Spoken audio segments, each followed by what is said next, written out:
Welcome to I'm Spiritual But, starring the award-winning author and actress Anne Scottlin and globally renowned speaker and award-winning author Dr. Roger Leslie. I'm Spiritual But is a one-of-a-kind talk show about inclusive spirituality for religious and non-religious people alike. It's our vision to inspire everyone to discover their own unique spiritual experience. Email us at hello@imspiritualbut.com. We'd love to hear from you, or if you have a guest to recommend for the show. Thank you to USA Global TV, to our sponsors, and to all of you for spreading the word. And now, Anne Scottlin and Dr. Roger Leslie.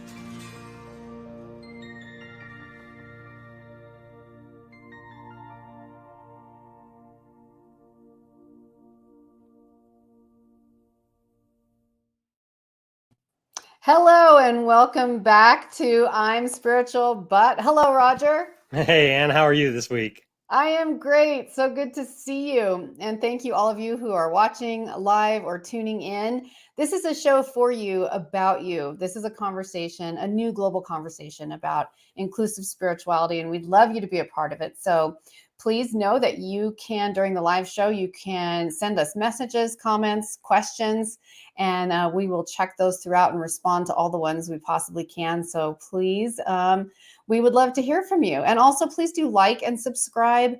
That really helps us spread the word. Or if you know someone who needs some encouragement in their spirituality this week, share the show. So, Roger, what are your opening thoughts this morning? So I'm not going to share the quotation yet, but our guest's quotation really did remind me how important our interconnection with other people is in our spiritual journey and in any endeavor.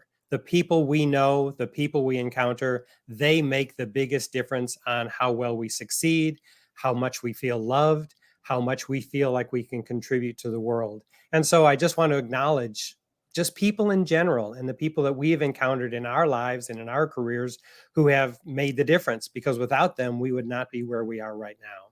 How about you, Anne? Absolutely. That is so true. Being grateful and understanding that value, not only that we share others, but that we receive. You know, it's a catch-22 because sometimes we're so focused on giving that we forget to receive. And other times we become self-focused and only receive and forget to give. So I think this is a great conversation we're going to have about others and how we all need each other, which is really a huge part of this show, is finding our commonalities and focusing on our personal and spiritual commonalities instead of our differences, instead of making us more separate and more alone. It's bringing us together. And that reminds me of the purpose of this show, which is to reflect the light of every viewer so that they live their dreams more fully and trust their own spiritual path more profoundly. I love that so much, and really embodies why we're here, to create a new global conversation. And we're excited for you all to be here. Roger, would you like to introduce our amazing guest today? It is a great honor for me to introduce our guest. So Reverend Kathryn Haueisen has a background in public relations, and she earned a Master of Divinity and was an active minister since 1985. Well before that, when she was still in school, she started writing, and she even got some works published while she was a senior in school. She's written many articles and many other types of works, and she has several books out in multiple genres, including spiritual books such as God in Raging Waters, A Ready Hope, Effective Disaster Ministry for Congregations. And most fascinating to me about Kathy is that she is a descendant of some of the original travelers on the Mayflower. And the book that I am most familiar with of Kathy's is one that I had the privilege of coaching her through and then serving as the editor for her most recent book, which is Mayflower Chronicles, The Tale of Two Cultures. Would you please welcome our wonderful guest, Reverend Kathryn Haueisen?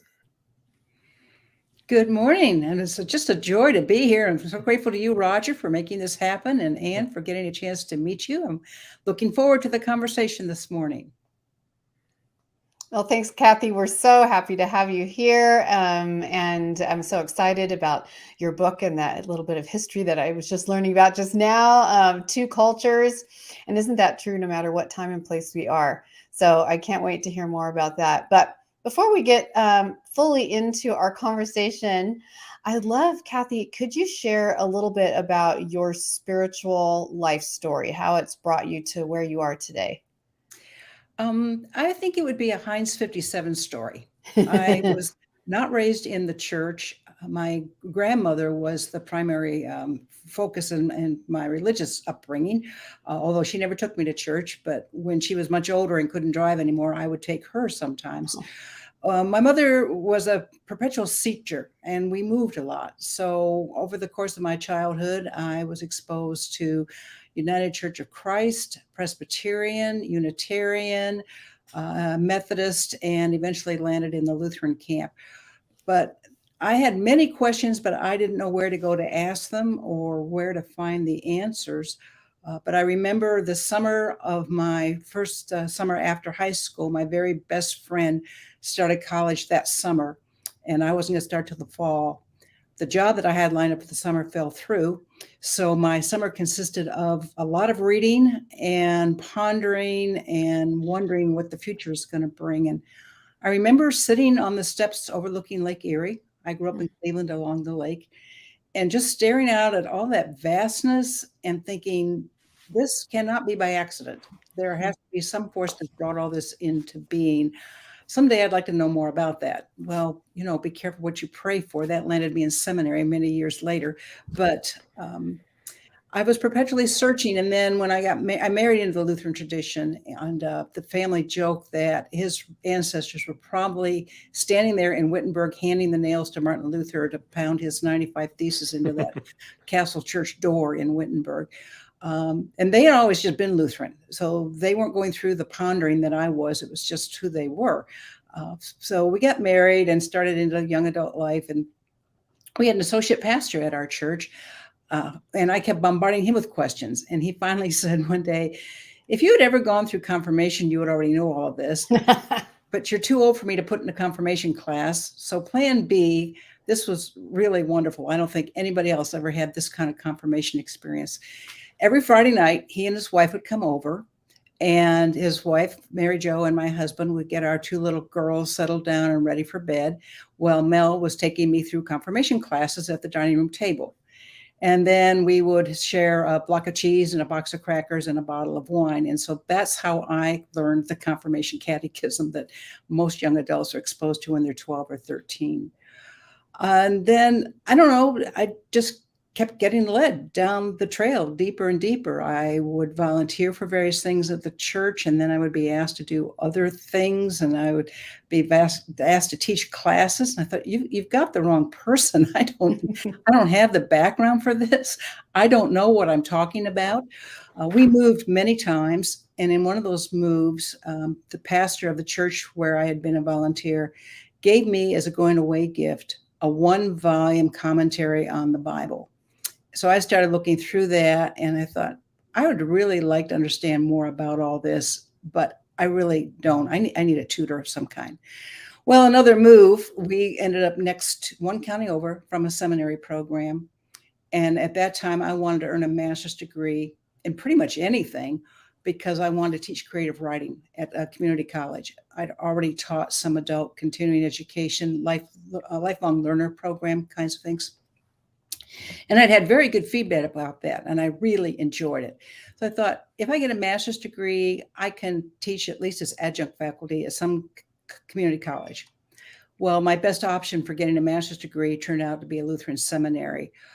So long story short, I asked if they would accept me. They said they would, and I started working on what in that day and time and place was called a Master of Theological Studies. So I'm thinking, well, this is great. 2 birds with 1 stone. I'm getting my master's, and I'm learning some things that I've always wanted to study, but I've never really known where or how to do that. And I absolutely fell in love with the curriculum. And then another year, another move. And so I left the seminary after only 1 year, and moved to Texas, thinking, well, they've got schools in Texas. Surely I can finish this up. This is a very long story that I'm going to kind of cut short here, but I ended up re-enrolling in a seminary program with all kinds of people, some known to me and some virtually total strangers who were connected to people who knew me, who said, why don't you just become a pastor? And so eventually I just quit fighting all of the people who were suggesting that and got my Master of Divinity degree and became a pastor in 1985. Still Wow. writing along the way because it's still my first passion is writing. Amazing. That is so beautiful. And how were you drawn to the story of inclusiveness and two cultures? Well, I grew up knowing that my family is connected to the Mayflower story. My mother was a reference librarian. She spent her early retirement years doing the really tedious genealogy work to document that back before the internet. She was going out to a genealogy library in Cleveland. So I knew that. And I thought, that's interesting, but, what's for dinner? I didn't pay much attention. But one of our daughters went to Texas Lutheran University near San Antonio because we lived in Texas at the time. And we started hearing this name, Rudy Flores, all the time. And I remember consciously thinking, we have a decision to make. We either embrace Rudy or we lose our daughter. I've got 20 some years invested in this young lady. I'm not letting her out of my life. So that left us to embrace Rudy and his entire very large family that came with him. He's one of only 2 children, but his mother is one of 4 and his father is one of 12. And most of them are still in the Houston area. And, they all have adult children who are married and have children, and is a very large community. And Rudy's father is large heritage of Native American. And I can never remember whether it's Aztecs or Mayan, but a very large percentage of one or the other of those. So as the girls, as my grandchildren were approaching school age, I told my daughter, you need to research this. You need to document this. This is where scholarship money, as she and her husband were still struggling to pay off their student loans. So she asked a few questions, and then she said, Mom, they're not going to talk about it. They just don't want to talk about it. I said, well, okay. But that got me thinking, their experience growing up in America has surely been different than my experience growing up in America. I wonder what that's all about. And so I started doing more reading about and by Native authors, going to museums, reading magazines, got a subscription to the Native American Indian magazine from the museum in New York and Washington. And the story just kind of started haunting me, really. I made 2 or 3 attempts to write it, but it wasn't really going anywhere. Finally, I signed up for a writer's conference retreat event in Vermont. Oh, those are always wonderful. Yeah, they were wonderful. I played around with it for a while, and then I put it away. And I was still an active pastor. I was a very busy person, and this was kind of a hobby on the side. But the director of that program in Vermont called me, and must have been about 2018 maybe, and said, you need to finish this book because the 400th anniversary is coming, and this book needs to be out for it. I said, oh, yeah, you're right. 1620 minus 2020. Yeah, that'd be 400 years. So I went back to the program a couple of times, finished the book, got the contract to publish the book, worked with Dr. Roger Leslie to get the book done. It probably wouldn't be in print if it weren't for him nagging me about, I need some more chapters to read.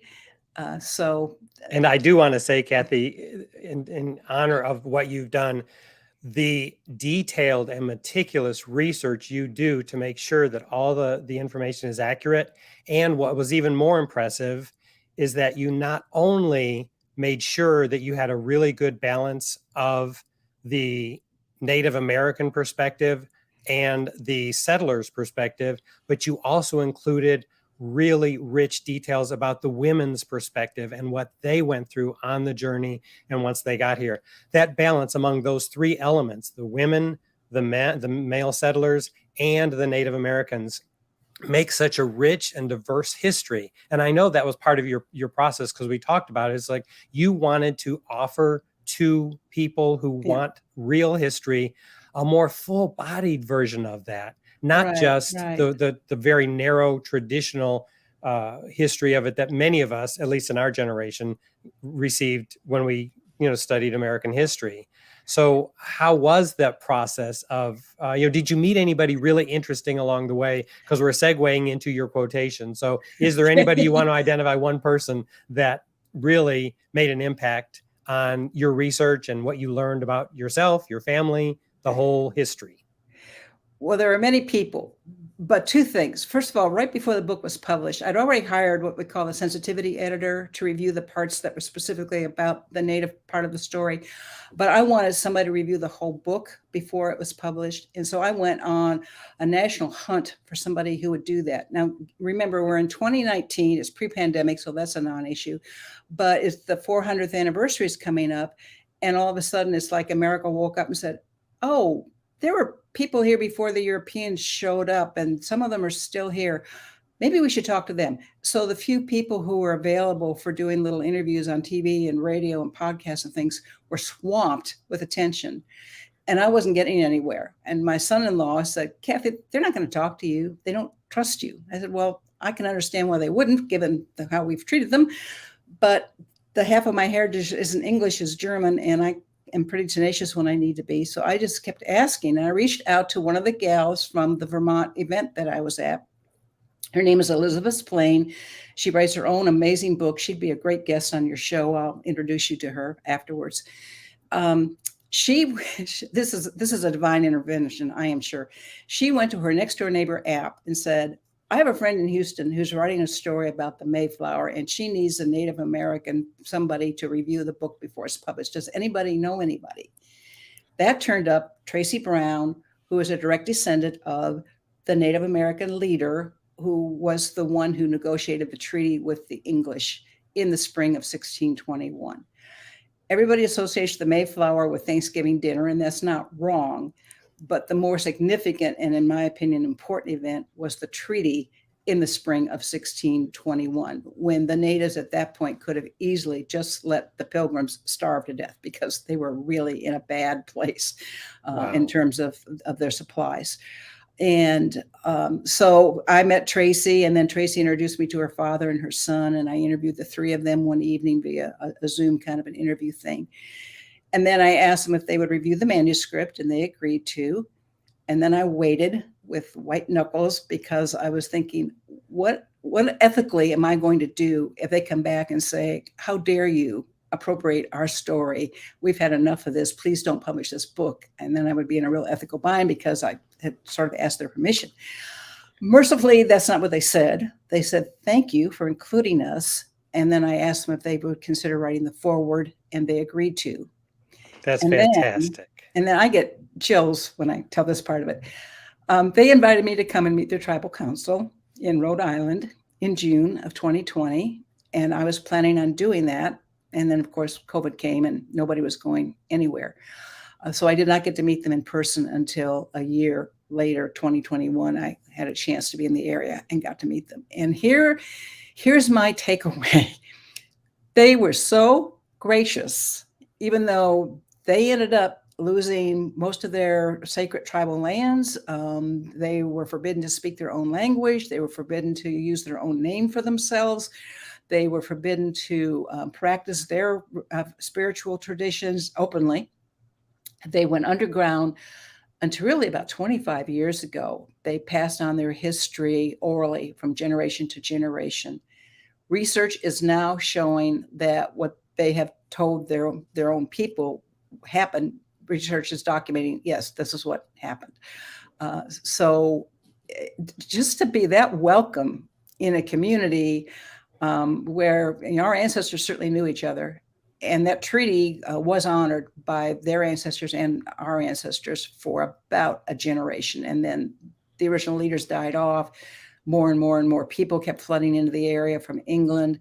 And then things fell apart. And then we had King Philip's War. But the senior member of that family, his comment was, we can't change the past. What happened, happened. But we can do a lot better going forward. And I think you're creating that for us. And then thanks to you and your research and your connection to these people, that's making all the difference. So I thank you for that. And it reminds me of the quotation that you provided for our show today. And what I love about this, Kathy, is with past guests, we've had People quote from great spiritual books, ancient books. We've had them quote spiritual leaders and church people. We've had them quote people from literature, poets, and so forth. Your quote came directly from Mom.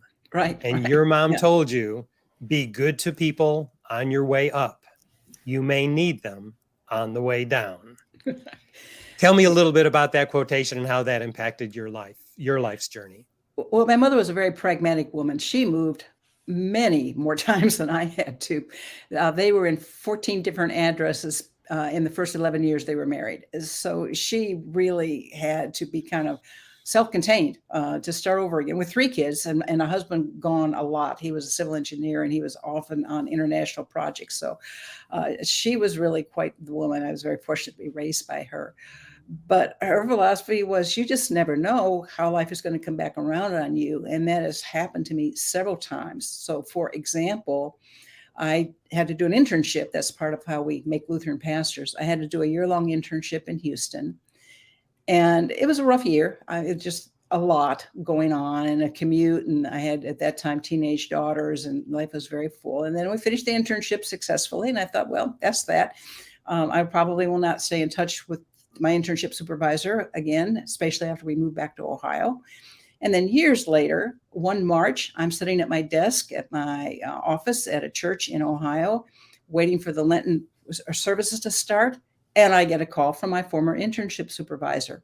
Hi, I know you have an interest in outdoor ministry. They need a program director at a camp down here in Texas. Oh, and by the way, it'll be about an hour away from where your daughter and at that point 2 grandchildren are. So may I put your name in for consideration? And that's beautiful. And he did. And I interviewed and that became a huge part of our family story. That camp has played a central part in not just my life, but my daughter's lives. All of us have worked there or volunteered there at some point in time over the past 20, 25, 30 years. That's wow. amazing. And that reminds me, Kathy, too, you will probably appreciate this as having been a teacher and Anne as a speaker and a global impactor. One of the things that profoundly impacted my life as a teacher was when somebody told me, students may never remember a word of what you taught them, but they will never forget how you treated them. Yes. Yes. That's amazing. I love that so much. Yeah. I have a question for you, Kathy. I would love to know what you experienced in your research or what you learned or what you was impressed by when you were studying Native American spiritual traditions.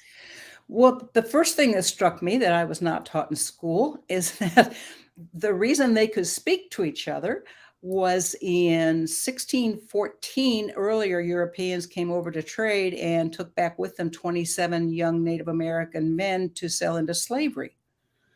And one of those young men that was sold into slavery his name is Tisquantum. History knows him as Squanto.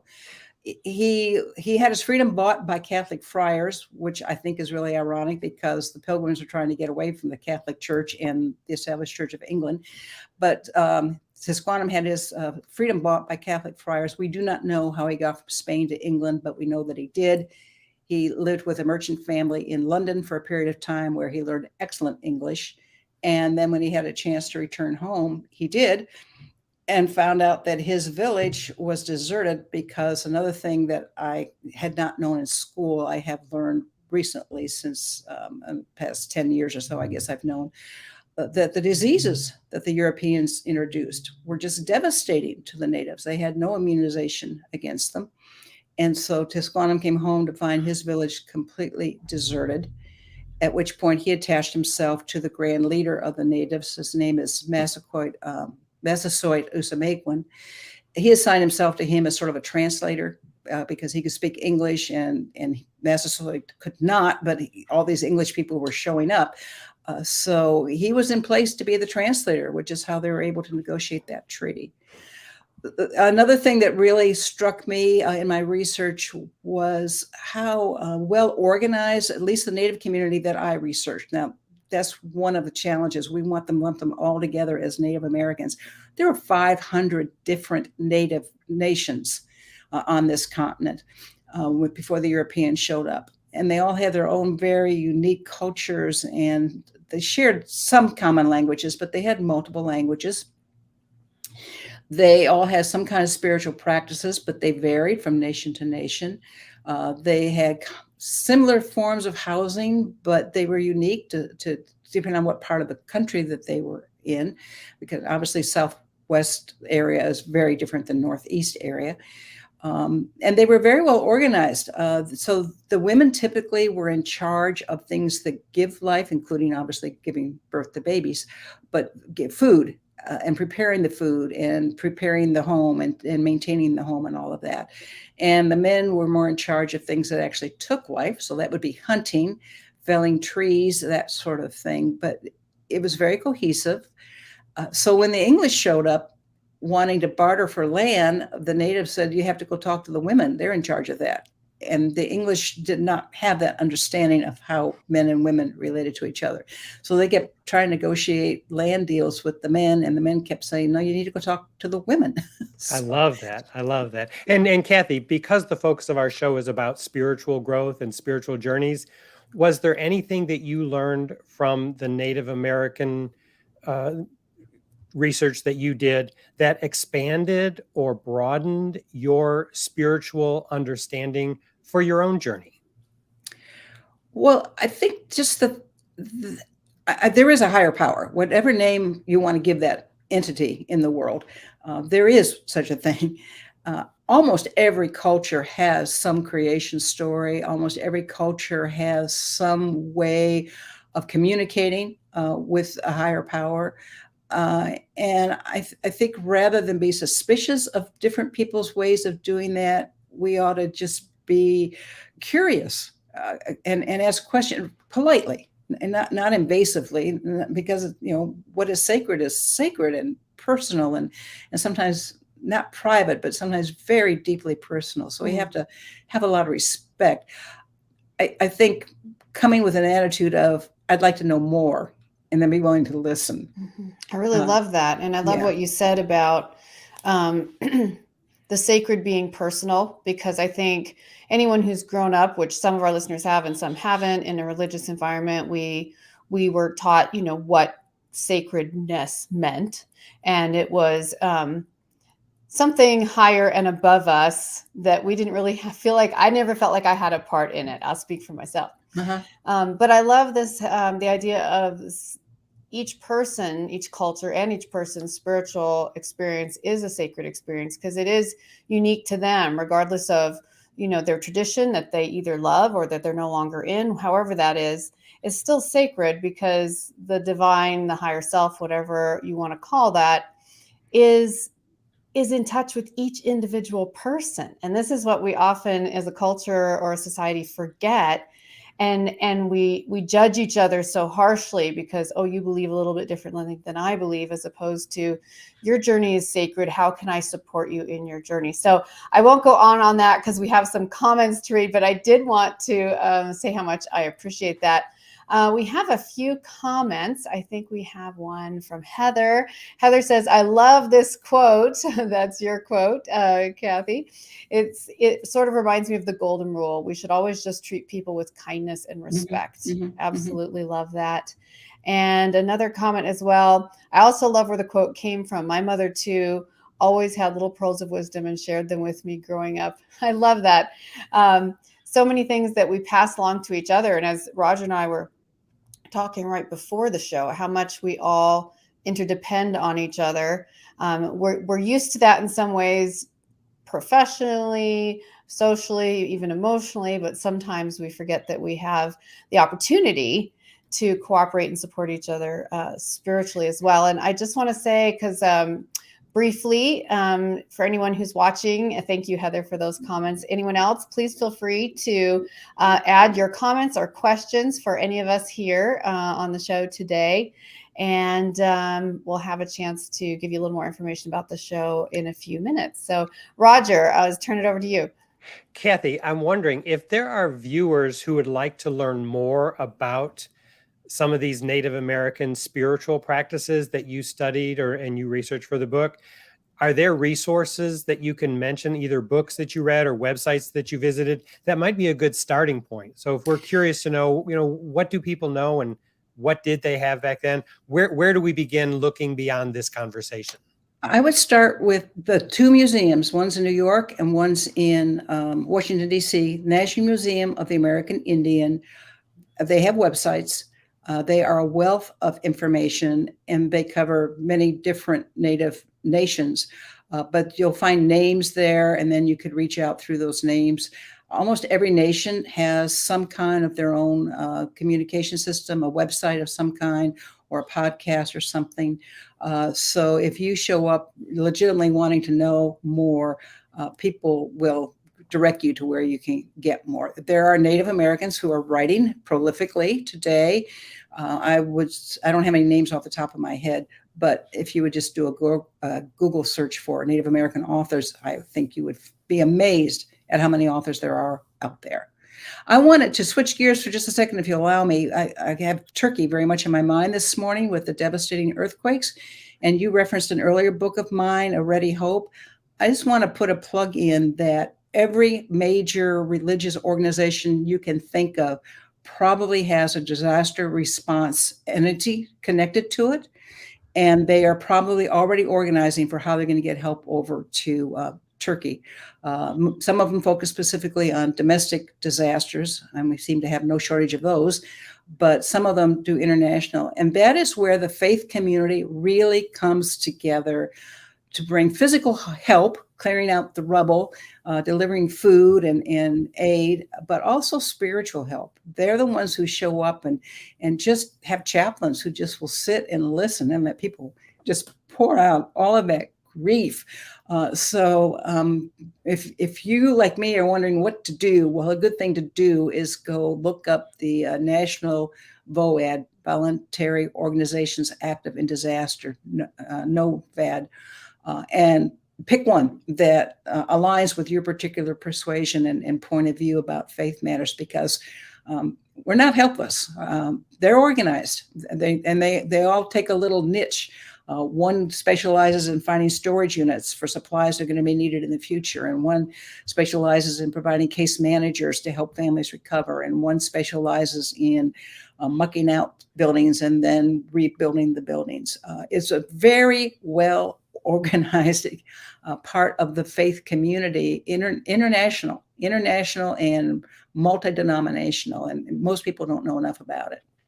And with this organization, do these different denominations and faith disciplines work together to plan who's going to provide what? They do. They are very well organized. Wow. Yes, they have conferences every year. They have regional conferences. They have staff that communicate with each other. They do. Yes.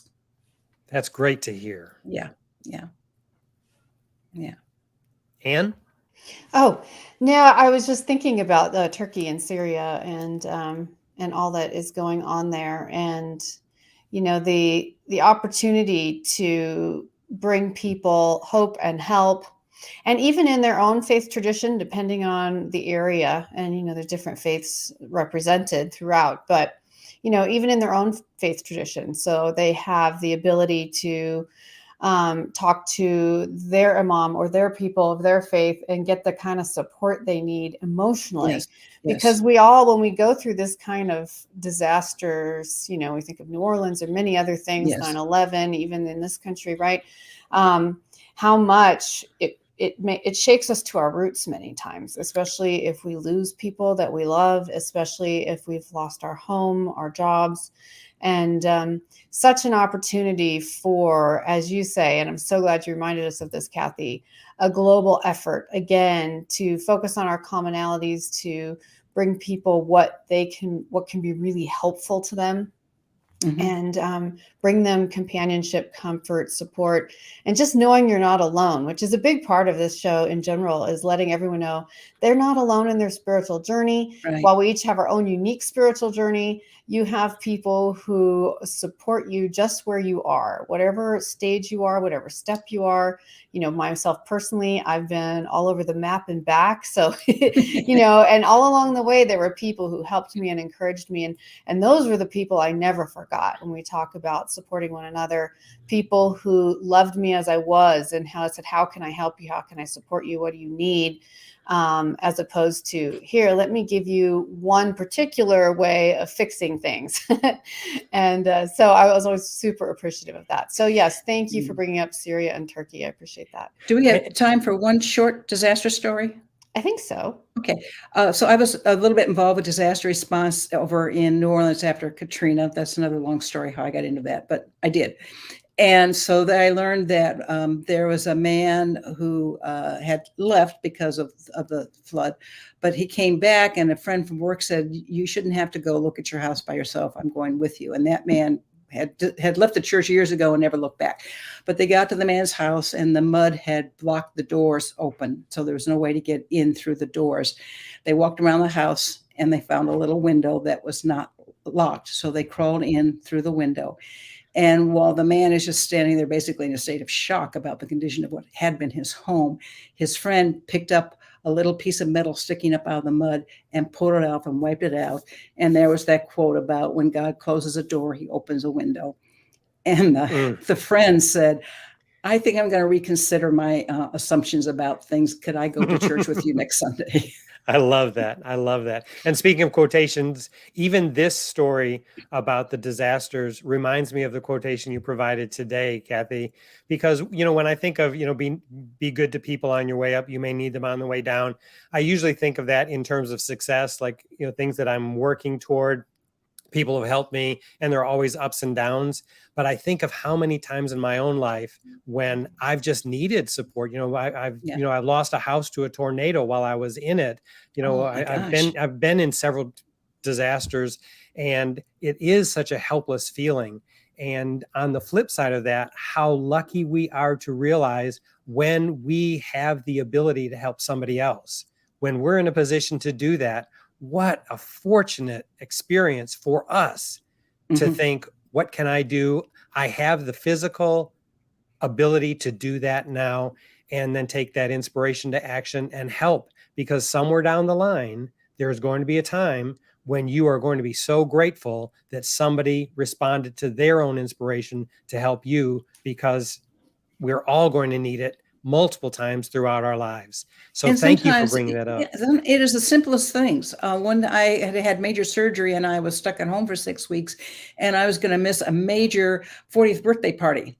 Back in the day, all of my social activities were 40th birthday parties. Now they're 80th birthday parties. But anyway, one friend videotaped some of the highlights of the party with the guest opening the gifts and stuff, and brought it over for me. Back in the days when things were done with VHS format. I mean, today it'd be a phone, but this was a long time ago.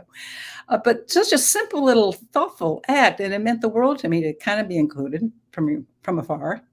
And that just goes to show you there's no task or thoughtful gesture too simple to do. We may dismiss it as saying, oh, well, that's really not doing much. From our perspective, it may not seem like it takes much effort. It may make all the difference in that person's day, in their heart, in their spiritual journey.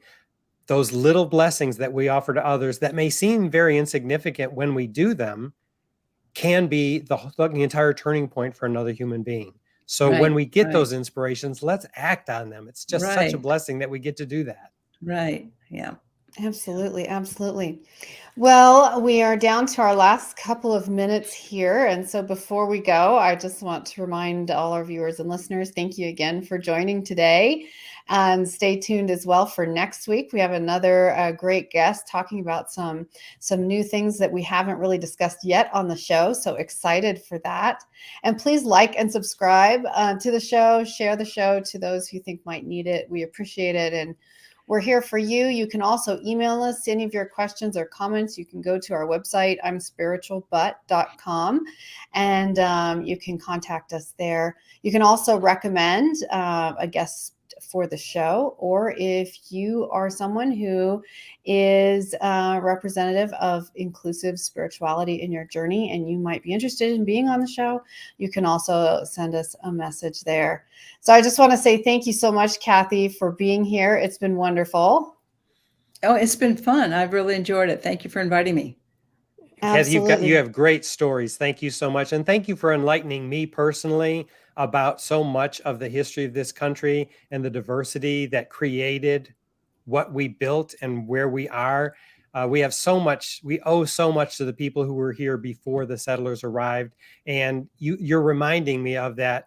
Just gives me a deeper appreciation of how interconnected we all are. Thank you for that. Thank you. My pleasure. All right. Thank you all for watching, and we look forward to seeing you again next week. Bye-bye. Bye, everybody.